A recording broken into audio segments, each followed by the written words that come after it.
Le monde a changé. La cité aussi.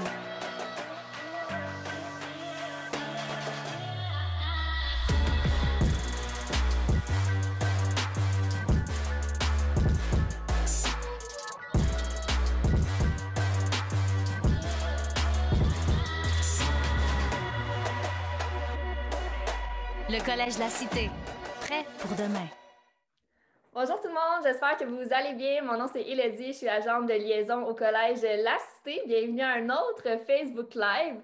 Tout au long, si vous avez des questions, on sait que les demandes d'admission approchent, n'hésitez pas, on est là vraiment en commentaire pour vous répondre, pour vous éclaircir aussi pour votre futur choix de carrière.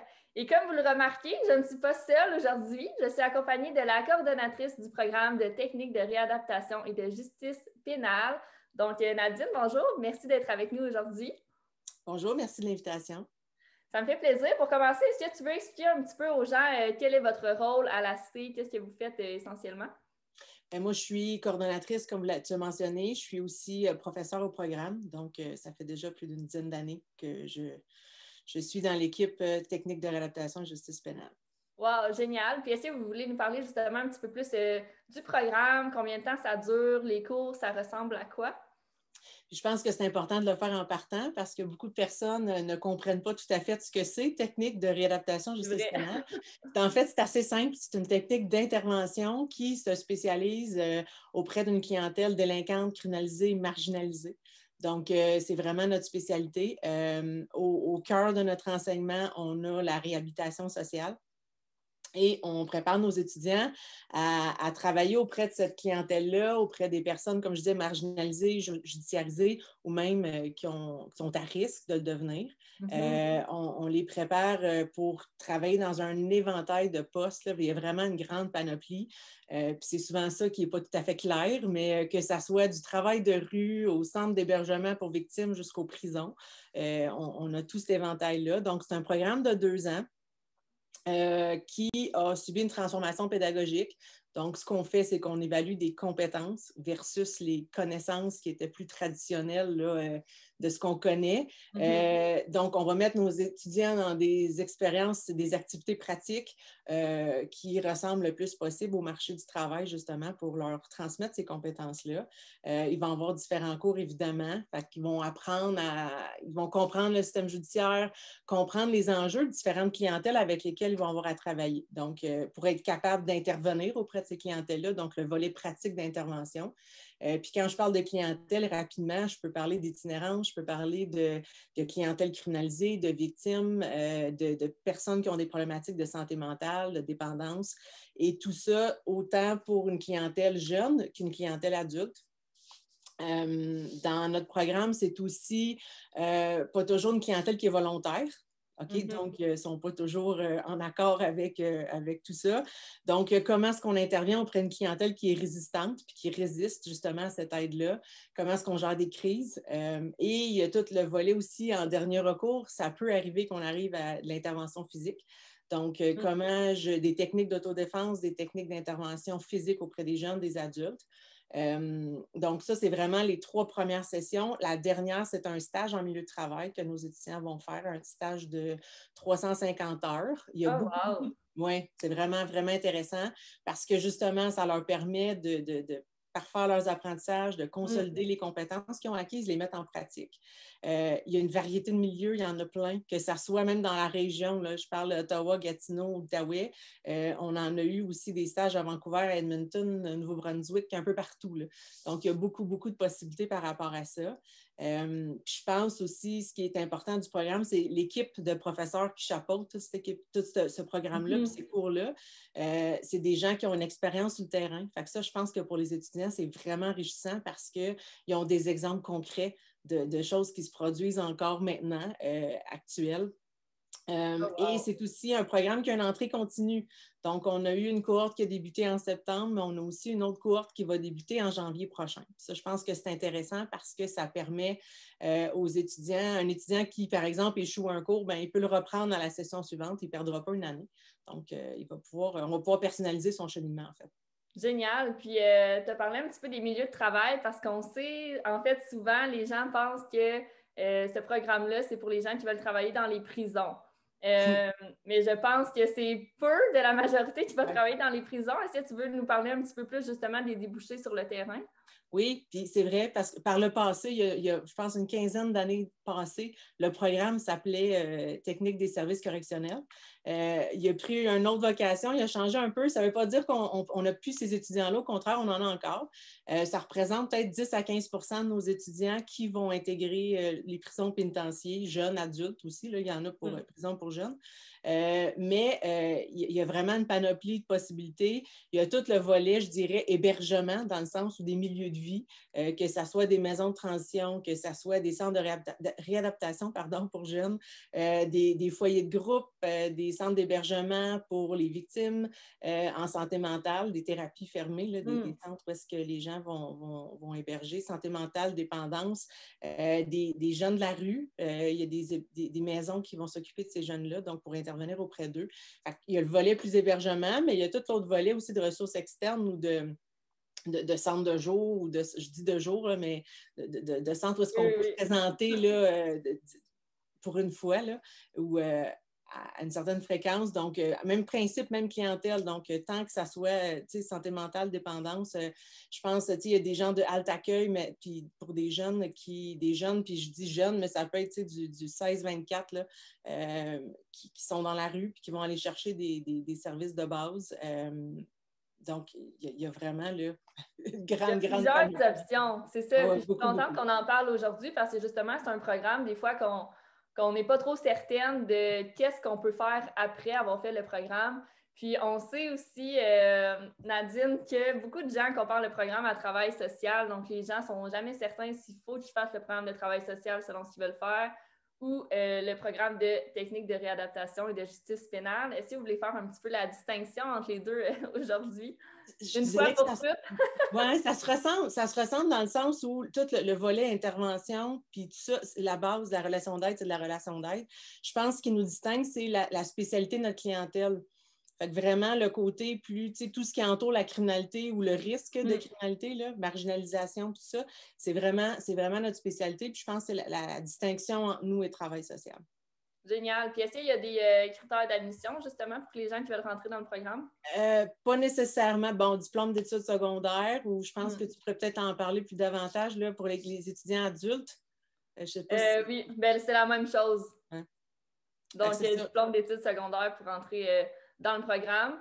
Puis, est-ce que c'est peut-être pas un critère d'admission, mais est-ce que tu recommandes des gens qui sont peut-être des gens qui sont plus sociables, qui sont à l'aise avec les êtres humains? Y a-t-il un peu des critères de ce côté-là? Un genre de profil de nos étudiants ou des étudiants recherchés. Je dirais que à la base, je pense qu'il faut vouloir aider les gens. Si tu n'as pas le goût d'aider les gens, ben, tu n'es peut-être pas à la bonne place, évidemment. L'intérêt pour tout ce, comme je disais, qui entoure là, la criminalité et tout ça. Puis je pense qu'on a quand même, étant donné qu'on a différents types de milieux, il y en a pour un peu tous les types de personnalités. Tant qu'on soit capable de considérer la personne puis l'être humain derrière l'individu, l'ouverture d'esprit, je pense que c'est vraiment important. Quelqu'un qui est dégourdi, qui est fonceur, puis qui a pas le goût, qui a le goût de s'engager là-dedans. Puis, je dirais aussi qu'on a souvent des étudiants qui sont, leur motivation vient de leur expérience passée, qui ont eu certaines difficultés dans leur vie, qui ont reçu des services, qui ont reçu de l'aide, puis que là, ils ont le goût de redonner à leur tour. Il n'y a aucun problème. C'est certain que, je l'ai dit tantôt, au cœur de tout ça, pour nous, c'est la réinsertion sociale, fait que c'est encore mieux. Il n'y a aucun problème là. J'ai aussi souvent la question, j'ai un dossier criminel, est-ce que je peux intégrer le programme? Je pense que ça, on peut l'aborder aussi, il y a la place pour ça. Ce n'est pas un critère d'admission, on l'a mentionné. Donc, quelqu'un qui a un dossier criminel peut être admis au programme, ce n'est pas une problématique.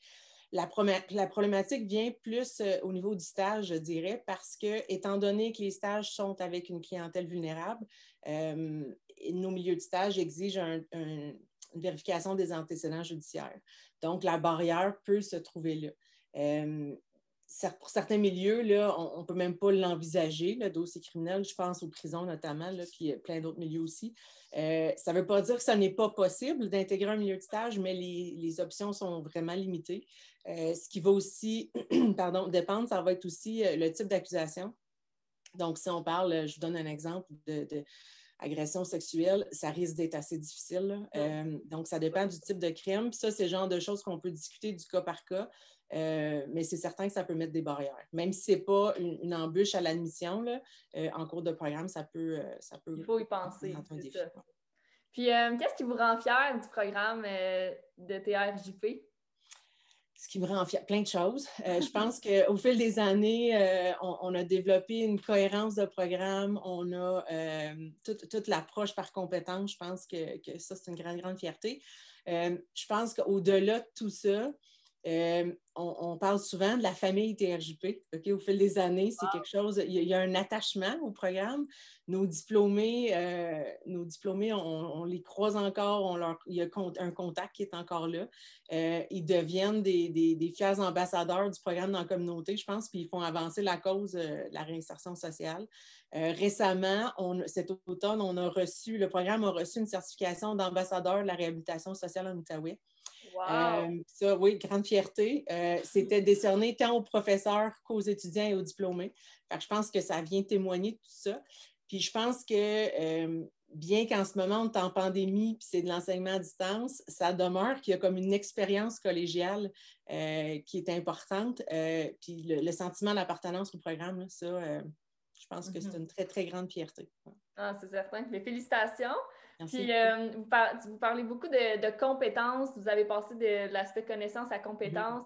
Est-ce qu'on peut éclaircir un petit peu ça? Si je comprends bien, c'est qu'il y a plus de cours pratiques que des gros examens à tout apprendre par cœur. C'est bien ça? Ce qu'on connaît traditionnellement de l'école, c'est souvent, un professeur qui présente un PowerPoint, c'est du contenu qu'on nous transmet, c'est des connaissances. On arrive à une évaluation où on doit apprendre ça par cœur et répéter sur cet examen-là les connaissances qu'on a apprises.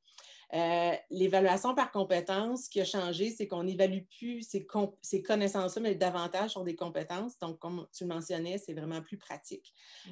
Donc, ce qu'on fait avec les étudiants, c'est vraiment, puis ça se fait en même temps à distance, on le fait encore, ça se fait très, très bien. On fait des pratiques avec eux, donc des activités dans lesquelles ils vont essayer, ils vont faire des erreurs, on va ajuster, on va les coacher là-dedans. On devient un peu plus des accompagnateurs puis des coachs, justement, de nos étudiants pour développer ces compétences-là. Fait que c'est à force de refaire une activité, je vais donner un exemple d'un plan d'intervention. Le premier plan, il n'est souvent pas très, très réussi. C'est à force d'en faire qu'on devient bon. Donc, c'est à force de pratiquer ça, c'est à force d'avoir ce coaching-là. Et au terme de ça, on va avoir une évaluation qui va être de reproduire un plan d'intervention avec un autre cas. Et de cette façon-là, on va évaluer les compétences de l'étudiant à rédiger un plan d'intervention. Donc, c'est vraiment de les accompagner là-dedans, de les aider à développer ces compétences-là. Fait que c'est un côté pratique beaucoup plus que théorique. Je parle du plan d'intervention, mais ça peut être aussi tout ce qui est relation d'aide. Donc, pour développer ces techniques de relation d'aide, il faut les pratiquer. Donc, c'est aussi ce qui se fait là, un peu dans tous les cours. Donc, c'est très concret pour les gens qui aiment ça, vraiment savoir ce qui se passe sur le terrain, c'est ce qu'ils apprennent. Puis, je suis curieuse de savoir, est-ce qu'il y a un cours qui vous vient en tête que les étudiants adorent, peut-être un des cours préférés de votre programme? Puis, ça dépend vraiment de chaque étudiant. Il y en a, étant donné que, comme je disais tantôt, les profils sont différents, il y en a qui vont vraiment accrocher sur différents cours, puis d'autres, ça va être complètement autre chose. Je pense à ceux qui veulent aller plus vers prison qu'aux techniques de sécurité, c'est certain qu'ils vont triper. Il y en a d'autres qui sont plus, pardon, on a un cours d'animation. Donc, il y en a que c'est vraiment ça qu'ils vont adorer. Cool. Puis, techniques de sécurité, c'est peut-être moins leur intérêt. Puis, en parlant de techniques de sécurité, ça a beau être en ce moment à distance, c'est le seul cours de notre programme qui s'offre au collège, dans les laboratoires, avec toutes les mesures d'hygiène, de sanitaire qui sont respectées. Parce que pratiquer des techniques de façon sécuritaire, c'est difficile de faire à distance. Donc, ça se fait en salle de classe. C'est le fun aussi pour nos étudiants de pouvoir se voir concrètement et pas juste à distance. Mais c'est ça, je dirais que c'est difficile de cerner vraiment un cours qui fait l'unanimité parce que nos profils sont assez différents d'étudiants. C'est ça, je comprends. Ah, mais c'est intéressant. Puis, est-ce que vous avez une histoire à nous raconter d'un des diplômés qui a gradué, qui travaille maintenant dans le milieu? Oh mon Dieu, il y en a tellement, tellement d'histoires à succès. Je trouverais ça difficile d'en cibler un seul ou une seule. J'ai plein de visages qui me viennent en tête. Euh, euh, c'est Il y ça, en je a trouve ça vrai. plusieurs. Il y en a plusieurs, mais tu sais, je Ah dirais que je pense que chacun des diplômés font une différence sur le terrain. À leur façon, il y en a qu'on voit encore parce qu'ils supervisent nos stagiaires, puis sont fidèles au poste, ils veulent redonner ce qu'ils ont reçu eux aussi à leur tour. oui. Donc, comme je mentionnais tantôt, le côté famille TRJP, là, sont vraiment fidèles au programme, puis ils veulent continuer à contribuer. On en a qui ont intégré l'équipe de professeurs, donc c'est des diplômés du programme qui enseignent aussi, fait qu'ils ont encore, des fois on dit, ils l'ont tatoué sur le cœur, le TRJP. Ouais. Donc, ils enseignent avec nous. Il y en a qui ont des postes de gestion, de coordonnateurs. Il y en a qui ont été, qui ont poursuivi parce qu'il y en a plusieurs parmi les étudiants. Autant que, tu sais, avec la technique, on peut très bien intégrer un emploi. Autant qu'on a une partie de nos étudiants qui intègrent l'université par la suite. Il y en a qui se dirigent vers des carrières de droit. Il y en a qui s'en vont plus en criminologie, d'autres plus qui est counseling, etc. Donc, il y a vraiment une variété. Wow. C'est vraiment le fun de recroiser ces étudiants-là. Tu sais, c'est ça, il y a la page Facebook du programme. Donc, souvent, les étudiants, les diplômés contribuent, font part d'emploi dans leur domaine et tout ça. Fait que c'est vraiment le fun de voir, ou même quand on se déplace pour aller superviser des stages, par exemple, là, puis on voit nos diplômés, puis on voit où ils sont rendus. Là, c'est vraiment valorisant. C'est ça, ben vraiment. Puis justement, vu qu'il y a tellement, dans tout ce ce que vous venez de nommer, il y a plein de gens qui travaillent dans des milieux différents. Donc, je pense que ça prouve justement qu'il y a beaucoup de débouchés puis que la demande est là aussi Tout à fait. sur le marché du travail. Puis c'est des classes de combien de personnes, peut-être, pour ceux qui se demandent que vous avez? Oui, c'est une bonne question. Je dirais que ça va dépendre des cours. Ça peut varier, soit un maximum de 25. Il y a des cours qui sont davantage pratiques.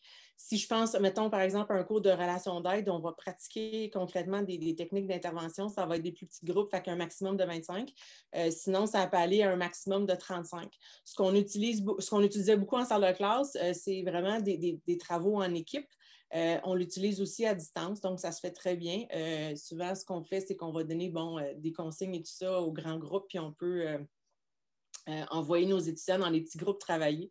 Fait que même si on est à distance, je pense que c'est intéressant pour eux de pouvoir travailler en plus petits groupes. Là. En équipe aussi, c'est Oui. ça, parce que je pense qu'on a besoin, en ce temps de pandémie, d'avoir des relations justement avec nos partenaires de classe. Oui. Donc, c'est des groupes quand même très petits, dans un sens que c'est très personnalisé, j'imagine, Oui. avec les enseignants aussi. Là.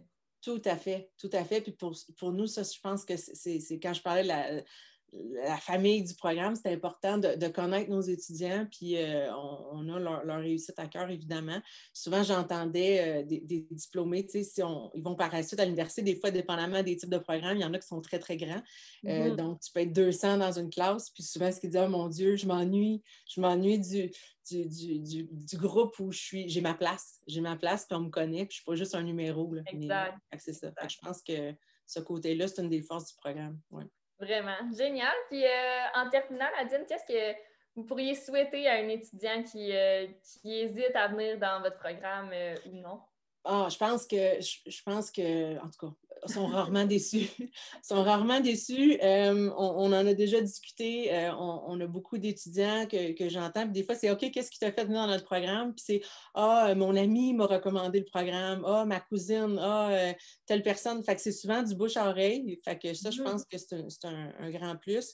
Puis ce qui me fascine à chaque fois, c'est quand ils commencent le programme, puis quand on les voit diplômés, il y a vraiment un cheminement qui a été fait. On a l'impression on n'a pas juste l'impression, c'est des personnes qui ont évolué, qui ont beaucoup grandi à travers ça. Fait que oui, ils ont été chercher des compétences, mais eux-mêmes, comme humains, ils ont grandi et ils ont évolué. Puis ça, je pense que c'est une belle beauté. Fait que c'est ça. Il y a de la place en janvier. On a encore de la place. J'aimerais ça que certains des gens qui nous écoutent en ce moment, qui ont cet intérêt-là à vouloir aider les gens, à vouloir faire une différence dans la communauté, de venir se joindre à notre beau programme. Exact, c'est génial. Mais comme vous l'avez dit, les demandes d'admission, elles sont ouvertes pour janvier. Donc, on va mettre le lien pour faire votre demande d'admission en commentaire. Puis, on va mettre aussi les coordonnées de Nadine si jamais vous voulez poursuivre avec la conversation, puis si vous avez des questions plus pointues. Mais c'est le temps présentement de poser vos questions en commentaire. On est là pour vous, donc n'hésitez pas. Sur ce, merci beaucoup Nadine d'être passée nous voir aujourd'hui. Je pense que ça a éclairé beaucoup de gens sur le programme, que justement, des fois, on n'est pas trop certain dans quoi qu'on s'embarque. Il y a un excellent programme qui existe depuis plusieurs années, hein, aussi, si je ne me trompe pas.